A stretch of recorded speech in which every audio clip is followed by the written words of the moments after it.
Bienvenue dans Smart Bourse, votre double dose quotidienne de marché en direct sur Bismart. Chaque jour à la mi-journée, 12h30, 13h. Et en fin d'après-midi, la grande édition pendant 1 heure à partir de 17h, rediffusée à 20h sur Bismart TV. Émission que vous retrouvez chaque jour en replay sur bismart.fr et en podcast sur l'ensemble de vos plateformes. Au sommaire de cette édition de la mi-journée, le mouvement de la semaine qui permet de résumer d'ailleurs la manière dont le marché a digéré les communications des principales banques centrales cette semaine, à savoir la Fed et la Banque centrale européenne. Le mouvement de la semaine donc est à trouver du côté des devises avec un euro-dollar qui a poursuivi son rebond jusqu'à plus de 1,09 au moment où on se parle, 1,0950 pour la parité euro-dollar aujourd'hui. Nous reviendrons en détail évidemment sur la communication de Jérôme Powell mercredi soir, de Christine Lagarde hier pour la Fed et la BCE respectivement, avec Gilles Mouek qui sera avec nous en visioconférence dans un instant, chef économiste du groupe AXA. C'est une journée qui était également une journée d'échéance trimestrielle sur les marchés avec l'expiration tout au long de cette séance d'un certain nombre de produits dérivés, de contrats futurs sur indices. Le futur CAC 40 échéance juin arrivera à expiration tout à l'heure à 16h. Une échéance qui aura été marquée par une forme de consolidation à plat pour les indices européens, mais par des records en série pour les indices américains et d'autres indices asiatiques également. On a vu le Nikkei, la fusée Nikkei, poursuivre son envolée tout au long des dernières semaines, et puis des records de plus d'1 an qui ont été marqués encore ces dernières heures par les indices majeurs américains, le S&P 500 et surtout le Nasdaq, dopé au thème de l'intelligence artificielle générative. Le Nasdaq est au plus haut depuis avril 2022. Voilà pour la situation de marché. Et puis un sujet de fond que nous aborderons en plateau autour de l'ESG. Toujours cette question, comment permettre à l'ESG de grandir, de mûrir, d'être toujours plus efficace. Vaste sujet que nous allons circonscrire à la question des ratings ESG et de la confusion que ces notations ESG construites, mal construites sans doute par les agences mondiales de notation, la confusion que ces ratings peuvent entretenir auprès notamment des investisseurs. C'est un sujet dont s'est saisie la Commission européenne avec un certain nombre de propositions qui ont été faites cette semaine dans le cadre d'un nouveau package autour de la finance durable. Un sujet dont s'est saisie la Commission européenne et un sujet de réflexion évidemment pour l'organisation Finance Watch et son chef économiste Thierry Philippona qui sera avec nous en plateau pendant cette demi-heure.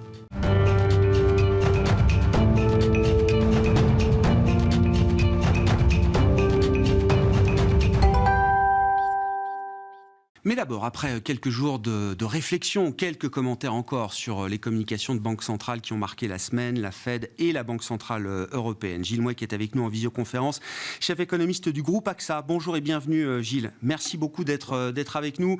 Commençons peut-être par le sujet européen avec la réunion de la BCE hier et la communication de Christine Lagarde. S'il faut chercher à comprendre ce qui motive aujourd'hui le conseil des gouverneurs actuels de la Banque centrale européenne, Gilles, c'est bien du côté du marché du travail qu'il faut regarder. C'est ce que vous nous dites depuis un certain temps, en tout cas, que cela plaise ou non, en tout cas, c'est la froide réalité qu'il faut regarder en face. Et visiblement, ce que la BCE observe sur le marché du travail est une situation qui est en train de se cristalliser et qui génère beaucoup d'inconfort. Beaucoup d'inconfort, oui, parce que les données ne sont pas forcément faciles à interpréter en ce moment. Et surtout, la difficulté centrale, je pense, en Europe, c'est les délais de transmission extrêmement longs entre les signaux que l'on peut avoir sur l'économie réelle et la réaction de la quantité d'emploi et ensuite du prix du travail, c'est-à-dire des salaires, qui va in fine être l'élément primordial pour l'évolution des prix à la consommation. On en est en fait à la phase où la BCE est probablement rassurée du fait que le durcissement des conditions monétaires se transmet bien à la sphère financière, parce qu'on voit à chaque nouvelle donnée mensuelle que la distribution de crédit en Europe a ralenti de manière maintenant très marquée. Donc ça c'est fait, ça veut dire qu'il y a effectivement des conditions monétaires qui deviennent restrictives dans la zone euro. On commence à avoir des signaux de transmission de la sphère financière à l'activité réelle, même si ça reste ténu, mais on a quelques pays de la zone euro qui ont quand même eu des contractions assez significatives du PIB depuis l'hiver dernier, c'est le cas de l'Allemagne en particulier, mais ce qui manque toujours, c'est la réaction du marché du travail, c'est un ralentissement des créations d'emplois et un ralentissement des salaires. Et la difficulté, je pense, pour la BCE, tient au fait que l'appareil statistique en matière de suivi en temps réel des salaires en Europe est plutôt embryonnaire par rapport à ce qu'on a aux États-Unis. Et l'une des raisons qui font qu'à mon avis, Christine Lagarde n'a pas du tout voulu s'engager sur la trajectoire de politique monétaire après le mois de juillet, donc on sait, on s'en doutait, hein, qu'il allait y avoir encore une hausse des taux au mois de juillet, elle a été préannoncée, confirmée hier, mais au-delà, refus total de s'engager. Pourquoi? Parce que au T3, ça peut-être être le pic de croissance des salaires, c'est peut-être le moment où on verra les créations d'emplois commencent à ralentir, où on pourra commencer à se dire qu'on peut prendre le risque de faire une pause. Mais est-ce que l'information sera suffisante au mois de septembre ou est-ce qu'il faudra attendre d'être vraiment dans la dernière partie de l'année pour pouvoir prendre ces décisions? C'est là où la BCE clairement hésite. Sur le marché du travail, si je donne une photographie un peu clinique que je vous laisse compléter, Gilles, mais on voit quand même des taux d'emploi qui sont à des niveaux historiques partout en zone euro. On voit des schémas de productivité dont la croissance est en train de tendre vers zéro en zone euro de manière assez large là aussi. Et effectivement, cette progression des salaires, ce coût unitaire du travail qui progresse à des niveaux élevés de 5% et plus, même peut-être encore au cours de cette année 2023. C'est une situation assez anormale par rapport à ce qu'on a connu dans le passé en zone euro, Gilles. Qu'est-ce qui fait dire que cette situation pourrait se détendre peut-être à l'horizon du troisième trimestre et à l'inverse? Est-ce qu'il n'y a pas là des facteurs, et j'ajoute même la question démographique, qui plaident pour une tension persistante et peut-être même structurelle sur les marchés du travail en Europe demain? L'une des clés est en Allemagne, hein. C'est un peu là que ça se passe parce que c'est là où on a vraiment des augmentations salariales absolument massives qui sont déjà dans le pipeline, hein, qui vont de toute manière avoir lieu et qui vont continuer à impacter les prix pendant pas mal de temps. On sait par exemple que les salaires de la fonction publique en Allemagne vont augmenter de 11% au glissement annuel au printemps 2024, hein. C'est fait, c'est une donnée. Et c'est là qu'on peut peut-être se dire qu'on est à un point d'inflexion parce que si vous regardez la relation historique entre le taux de chômage et la variation du PIB. C'est une relation qui tient et qui a même tenu assez bien depuis la phase pandémique, alors même qu'on pouvait s'attendre à un vrai divorce entre les données. Ça reste assez étroit comme relation. Et on est juste au point où on devrait commencer à voir une augmentation du chômage en Allemagne, probablement dès le troisième trimestre. Et si on regarde par exemple certaines mesures nationales du taux de chômage en Allemagne, il a déjà commencé à monter. C'est-à-dire que la mesure harmonisée au sens du Bureau international du travail, là on est en stabilité. La mesure nationale, on commence à avoir une augmentation. Et si on regarde d'autres indicateurs du type nombre d'offres d'emploi qui ne sont pas remplies en Allemagne, ça commence aussi à se normaliser. On avait atteint un pic en gros à l'automne dernier. Donc c'est peut-être là que ça se passe. Mais c'est vrai qu'on est quand même confronté à une situation assez inusitée, avec cette augmentation très forte des taux d'emploi, et avec un contraste entre, dans beaucoup de pays en tout cas, un contraste entre les créations d'emplois en termes de nombre de salariés et les heures travaillées. Les heures travaillées ont tendance à baisser dans un certain nombre de pays. C'est le cas pour l'Allemagne, c'est le cas pour l'Espagne par exemple. Et là, on pourrait se dire que peut-être ces créations d'emplois très vives qui conduisent la BCE à maintenir un discours très très hawkish, elles sont peut-être, en tout cas en partie, simplement le produit d'une réduction des heures de travail qui n'est pas forcément volontaire, qui n'est pas forcément voulue par les entreprises, mais qui, par exemple, dans un certain nombre de cas, semble refléter une augmentation très forte du nombre de congés maladie. Donc vous auriez en fait beaucoup d'entreprises qui sont contraintes, entre guillemets, de continuer à augmenter les effectifs parce que l'intensité du travail, le nombre d'heures en particulier, baisse en partie du fait de cette augmentation très forte des congés maladie. Bon. Rendez-vous en septembre, donc pour la Banque Centrale Européenne. Ça laissera quand même assez peu de données lourdes entre-temps pour installer peut-être l'idée d'une pause en septembre. D'ailleurs, vous-même, Gilles, je crois, chez AXA, vous avez rajouté une hausse en septembre en préemption de l'idée qu'on n'aura pas assez de données peut-être pour mettre une pause en septembre. On en a rajouté une, on était honnêtement, on avait un baseline, on s'arrête en juillet avec un fort risque que ce soit septembre. Là, on a bougé avec baseline que ce soit septembre, mais avec un fort risque qu'il ne le fasse pas. Donc voilà, on est dans l'épaisseur du trait. Bon. Mais juste une chose pour la BCE, une vraie difficulté de communication pour eux, c'est que ils vont devoir nous dire quand même à peu près à quelle sauce on est mangé dès le mois de juillet. Parce qu'aujourd'hui, on a quand même une communication de la BCE qui intègre une forme de forward guidance. La BCE nous dit, au début de son paragraphe de politique monétaire, que les taux d'intérêt vont continuer à monter. Christine Lagarde nous dit qu'il y reste du chemin à faire. Au mois de juillet, on va lui poser la même question. Donc, si la BCE souhaite augmenter ses taux au mois de septembre, comment le pré-communiquer au mois de juillet? Et c'est à mon avis une bagarre qui va être intéressante au sein du Conseil des gouverneurs, parce que soit on maintient le discours actuel, donc on préannonce une poursuite de la hausse dès le mois de juillet, soit on dit « Ah non, là, on ne peut plus rien vous dire, on est complètement dépendant des données ». Je pense que c'est ce qu'ils vont faire. Ils vont dire « On est complètement dépendant des données, on ne peut plus rien vous dire ». Mais le débat, il va déjà avoir lieu au mois de juillet sur la base d'un flux d'informations, comme vous le dites, qui va être extrêmement maigre par rapport à ce qu'on sait aujourd'hui. Bon, oui, donc des meetings de juillet qui vont être importants pour la BCE et pour la Réserve fédérale américaine, Gilles, puisque l'information de la semaine, c'est que la Fed, le comité de politique monétaire de la Fed a décidé à l'unanimité d'une pause pour ce mois de juin, sachant que les 2/3 des membres du comité sont convaincus qu'il faudra monter encore les taux de 2 fois 25 BP cette année. C'est quand même compliqué leur affaire là. Ça devient, on est dans l'acrobatie communicationnelle là, c'est de la haute voltige. On m'a dit que c'était subtil. C'est quand même très compliqué d'avoir des prévisions, la prévision médiane des membres du FOMC qui dit on a encore besoin de 2 hausses. Si on a encore besoin de 2 hausses, ça veut dire qu'on n'est vraiment pas du tout certain qu'on soit arrivé au degré de restriction nécessaire. Mais à ce moment-là, pourquoi faire une pause? Enfin, en général, historiquement en tout cas, les banques centrales font une pause juste avant la dernière hausse. Or, c'est pas ce qu'on nous dit exactement. On nous dit on fait une pause, on va sans doute remonter, mais on pourrait remonter encore 2 fois. Donc c'est vraiment très compliqué là, je pense, comme discussion.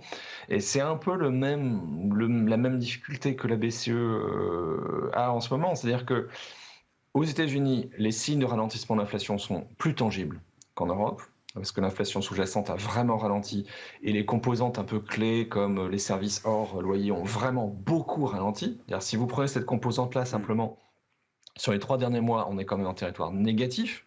Donc c'est quand même un changement très important.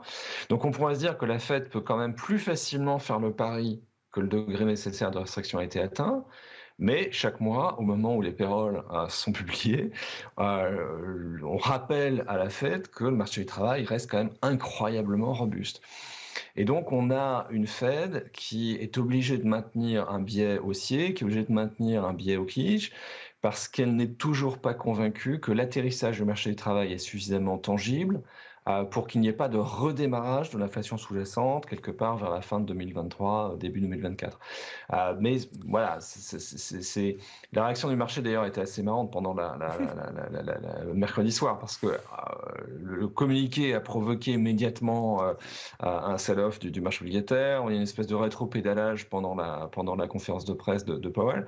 Mais au crédit des banquiers centraux, parce que ça peut être un peu facile de les critiquer, et en tant qu'ancien banquier central moi-même, j'ai encore une solidarité de métier, c'est vrai que c'est très compliqué. Là. On a des messages très contradictoires de beaucoup de données conjoncturelles. D'un mois sur l'autre, les choses changent assez vite. Et voilà, c'est du pilotage automatique en visibilité réduite. Donc c'est vraiment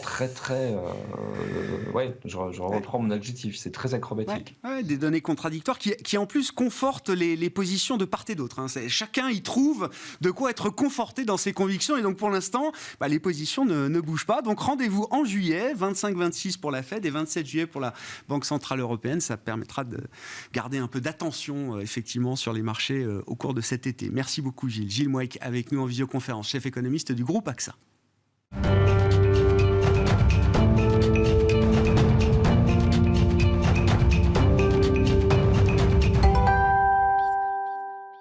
Sujet désormais autour de la finance durable et de la question spécifique des notations ESG, des ratings ESG. Comment sortir de la confusion qui est entretenue par ces notations ESG elles-mêmes? Nous en parlons avec Thierry Philippona, à mes côtés en plateau, chef économiste de l'organisation Finance Watch. Bonjour et bienvenue Thierry. Bonjour Grégoire. Merci beaucoup d'être avec nous. C'est un sujet qui a fait l'actualité aujourd'hui du côté de la Commission européenne. On va revenir sur ces propositions qui ont été formulées par la Commission dans le but d'améliorer effectivement la pertinence de ces ratings ESG. Des ratings qui sont indispensables pour la finance, dans le cadre du verdissement de la finance, mais qui sont imparfaits, mal construits sans doute par les agences de notation mondiales qui fournissent et qui émettent ces ratings destinés notamment aux investisseurs. Comment est-ce que vous caractérisez le problème de cette notation ESG aujourd'hui, Thierry ? Le problème, je pense qu'il a été bien résumé en une phrase très simple par la commissaire européenne Mairead McGuinness quand elle propose son projet de règlement mardi dernier, où elle dit « Nous avons un problème de clarté sur les objectifs de la notation ESG. En fait, nous ne savons pas bien ce qu'est la notation ESG. Alors, creusons un peu. De quoi est-on en train de parler? On est en train de parler d'une note synthétique pour juger de l'environnement, du social et de la gouvernance. Mais ce n'est pas tout. L'environnement, le social et la gouvernance, on va le juger dans deux sens. Ouais. On va le juger de l'extérieur de l'entreprise vers l'intérieur, autrement dit, quel est l'impact de l'environnement et des questions sociales, pour faire simple, sur les risques dans l'entreprise, sur les comptes de l'entreprise, sur sa capacité bénéficiaire, pour appeler un chat un chat. Et dans l'autre sens, de l'intérieur vers l'extérieur, quel est l'impact de l'entreprise sur l'environnement ou sur la société. Et on voit très bien que si on croise le fait qu'on a le E, le S et le G, et les deux sens de impact financier, conséquences financières, et puis impact de l'entreprise sur son environnement, on a en fait fondamentalement 6 dimensions différentes. Oui. Et si on donne une note synthétique pour juger de 6 dimensions différentes, on ne sait plus de quoi on parle. Vous avez un élève qui passe un examen de maths, de français et d'histoire géo, on lui donne une seule note pour les trois copies. Bon, est-ce qu'il est bon en maths ou est-ce qu'il est bon en français, mon élève? C'est ça la question. Ça, c'est lié à quoi? Comment on en est arrivé là, Thierry? Parce que vous l'expliquez très simplement, vu la multidimension du problème, la complexité du problème, tout résumé en une note, ça paraît aberrant. C'est lié au fonctionnement des agences de notation, c'est lié à la demande de simplicité des utilisateurs de ces ratings. Je pense qu'il ne faut pas que nous, collectivement, tous les gens qui travaillent sur ce sujet, il ne faut pas que nous nous autoflagellions trop. Tout le ESG, la finance durable, la tentative d'orienter les flux financiers vers une économie durable, c'est du travail en cours. Je vais faire un horrible anglicisme, c'est du work in progress. Hein. On est en train de faire le travail.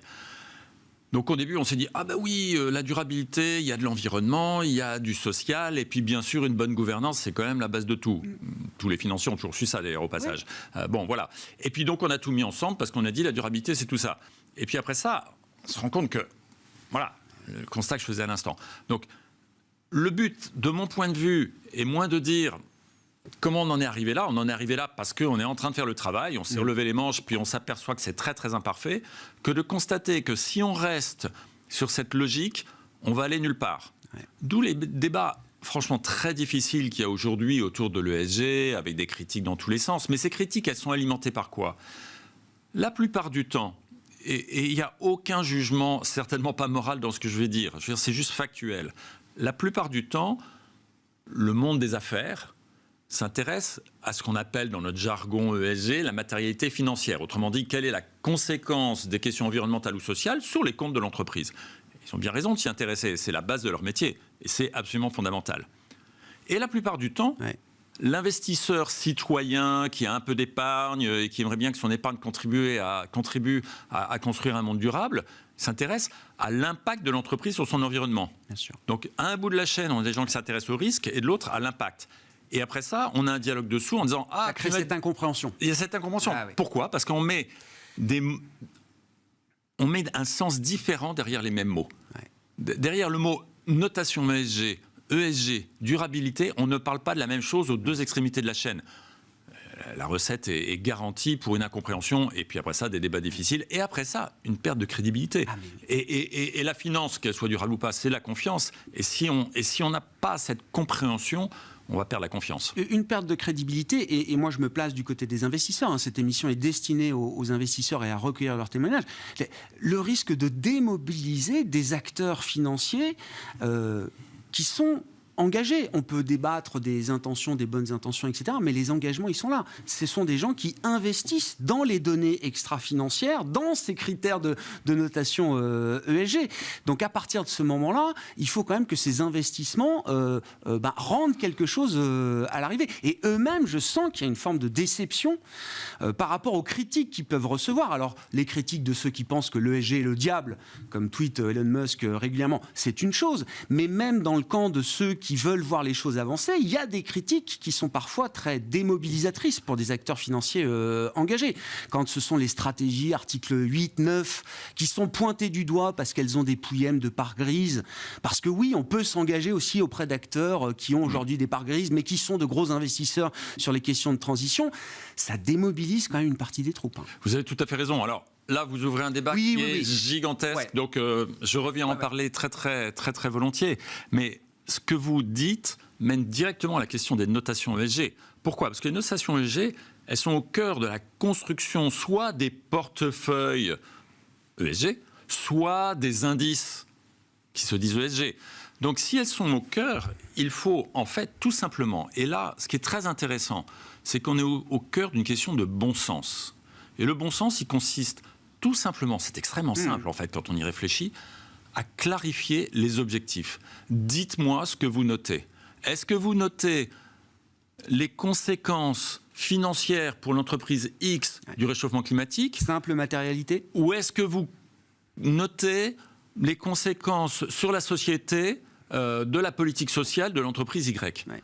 Dites-moi. Ouais. Après ça, vous allez me donner votre opinion, votre analyse, votre score. C'est tout simplement ça. Alors, ce qui est très intéressant dans la proposition qui a été faite par la Commission européenne, je dois avouer que chez Finance Watch, on ne boude pas notre plaisir sur le sujet, parce qu'on a beaucoup travaillé sur le sujet. On a sorti un rapport au mois de mai. Oui, c'est ça, il y a un bon mois sur le sujet, qui disait... En fait, arrêtons de donner une seule note synthétique, parce que ça n'a pas de sens, j'ai envie de dire, voilà, chez les grands mots, économique. Voilà. Donnez-nous des notes séparées. Et puis après ça, chacun jugera ce qui l'intéresse. Moi, je m'intéresse juste au risque financier. Très bien, c'est ton droit. Voilà. Ah non, moi, je m'intéresse à l'impact. C'est très bien, mais dites-moi ce que vous évaluez. La Commission a presque fait ça. Elle a dit... Dites-moi si vous donnez une note agrégée ou pas agrégée. Donc déjà, c'est un peu plus clair. Bien sûr. Et au cas où ça soit agrégé, donnez-moi la pondération du E, du S et du G. Et elle dit aussi, je vous demande de me demander si vous regardez la matérialité financière ou la matérialité d'impact. Autrement dit, voilà, ce dont on parlait. Le travail, c'est déjà de simplement qualifier, caractériser l'information que ces agences émettent à travers ces scores. De quoi parle-t-on ? Et il est vraiment très, oui, je répète le mot, satisfaisant de voir que la Commission européenne, en fait, entre guillemets, tout bêtement, propose ça. Mais derrière mon tout bêtement, c'est quelque chose de fondamental si on veut que l'ESG sorte du piège de la diabolisation où on est en train de l'enfermer en ce moment, que ça soit ce que vous évoquiez, un camp de politico ou business extrême qui dit tout ce qui m'intéresse, c'est mes profits demain matin et je me moque de la durabilité du monde.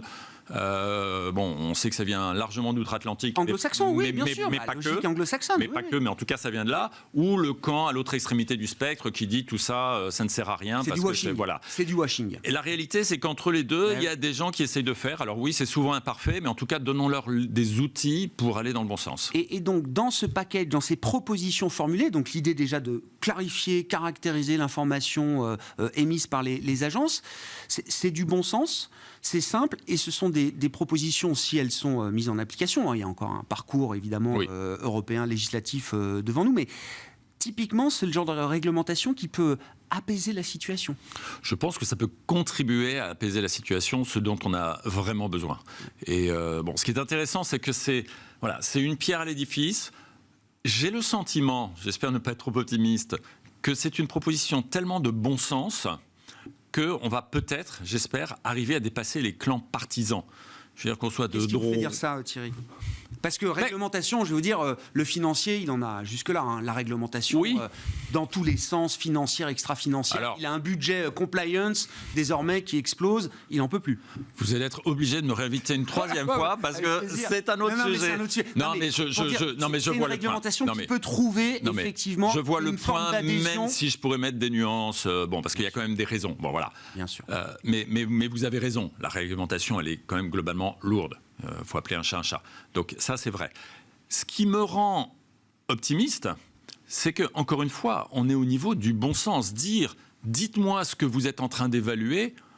En fait, c'est pas très révolutionnaire. Ah, non, hein. non. Et à la limite, C'est bah, étonnant qu'on en soit là à ce stade. d'ailleurs. quelqu'un qui est purement business, bah, une fois qu'il aura les informations très clairement, il va regarder que l'impact sur les comptes de l'entreprise, parce que c'est tout ce qui l'intéresse, très bien, c'est son droit. Et puis quelqu'un qui est plus, je veux faire bouger le monde dans le sens de la durabilité, le cas échéant, les gens qui sont militants, bah, ils vont regarder la partie qui dit quel est l'impact sur le monde. Et donc ça peut apaiser plutôt que de rester dans ces débats stériles où on finit par échanger des noms d'oiseaux en disant t'es un menteur, non c'est pas vrai, c'est toi qui es un menteur. Ça n'a aucun intérêt. Donc oui, il faut contribuer à cet apaisement. Et là, ça va plutôt dans le bon sens. Alors la Commission, qui a le droit d'initiative législative au niveau de l'Union européenne, a mis la proposition sur la table. Maintenant, les co-législateurs, que sont le Parlement et le Conseil, vont s'en saisir, le Parlement dans un premier temps. Donc, affaire à suivre. Il faut espérer que dans le processus législatif, on ne va pas avoir de la perte en ligne. Du point de vue des agences qui fournissent ces scores et ces notations ESG aujourd'hui, c'est une réglementation effectivement qui peut être accueillie de quelle manière Ah, ça, Thierry ? vous devriez les inviter. Pour connaître pas mal d'entre elles et des responsables de ces agences, je pense que la plupart d'entre elles vont dire bah oui, quand même. On quand peut même. mieux faire. Mais en fait, on peut le faire différemment. On peut le faire différemment et garder. Et la Commission européenne dit bien, on ne va pas s'immiscer dans votre méthodologie. Gardez votre méthodologie. Simplement, il y a le régulateur européen, l'ESMA, qui va vérifier que la méthodologie est cohérente. Voilà. Et puis, encore une fois, dites-moi quels sont vos objectifs.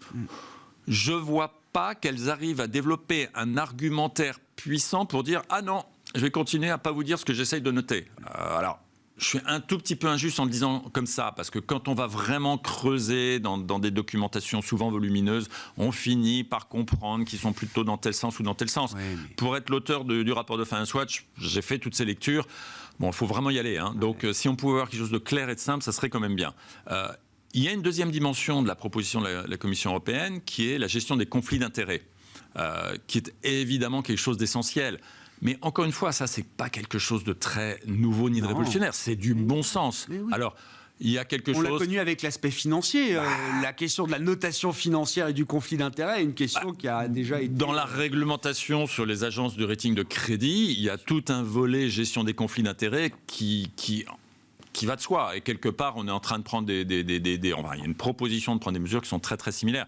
Je pense j'anticipe qu'il y a peut-être une proposition qui va heurter certaines agences. C'est celle qui consiste à dire, si vous vendez du conseil, du consulting à un émetteur, vous ne pouvez pas en même temps le noter. Évidemment, parce que si vous recevez de l'argent de quelqu'un, quand bien même les gens sont parfaitement honnêtes et qu'il n'y a pas de problème, il y a une suspicion, il y a quelque chose qui ne fonctionne pas. Donc la Commission dit, vous séparez ces deux activités, je ne veux pas les voir sous le même toit.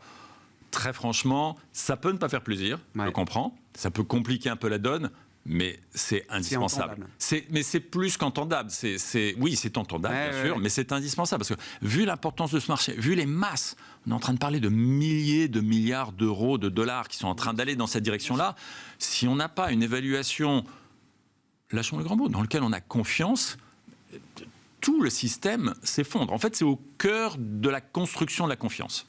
On restera sur cette notion clé de confiance, Thierry, en attendant de vous revoir avec grand plaisir pour un troisième épisode. Pour plein d'autres thèmes. Sur les sujets réglementaires. Merci beaucoup, Thierry. Merci, Grégoire. Qui était avec nous, l'invité en plateau de cette demi-heure d'émission, chef économiste de l'organisation Finance Watch. Voilà pour Smart Bourse de la mi-journée. On se retrouve à 17h en direct sur Bismart.